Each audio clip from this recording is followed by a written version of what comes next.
Two my channel. My name Dipanwita Thakur. ঠিক আছে, আজকে তোমাদের কিছু কথা শেয়ার করতে এলাম।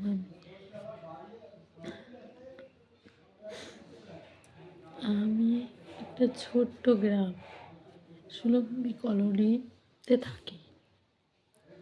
সেখানে আমাদের সুখী পরিবার ছিল। আমার বাবা, আমার মা, আমার বোন আর আমি। ভালোই দিন কাটছিল। মায়ের ছিল সুগার, আমারও শরীর খারাপ ছিল, আমারও একবার অপারেশন হয়েছে। তাও এরকম করে ছোটোবেলার দিনগুলো ভালোই কাটছিল। হঠাৎ একদিন একটা ছেলেকে ভালোবাসলাম, সেই ছেলেটার জন্য পাগল হয়ে গেলাম। মা বাবা যতই বললো শুনলাম না, বিয়ে করে নিলাম তার সাথে। তার কিছুদিন পর ভালো মারধর শুরু হলো। দোষটা আমারই ছিল তাকে বিয়ে করা। তারপর আমার মা কদিন পর মারা গেল।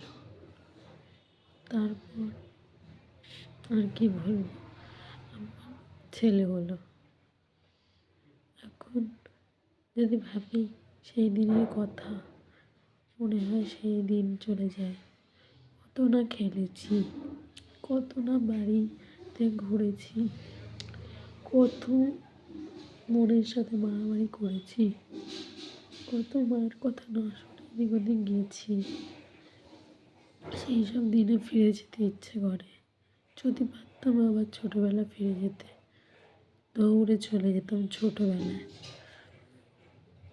জানি আর কোনোদিন পারবো না সেই ছোটোবেলা খুঁজে বের করতে। ছোটোবেলা খেলতে বন্ধু বান্ধবদের সাথে, সেই স্কুলে যেতে, সেই মায়ের মার খেতে। মাও আর ফিরবে না। এইটাই বলার ছিল আমার জীবন কাহিনী। টাটা।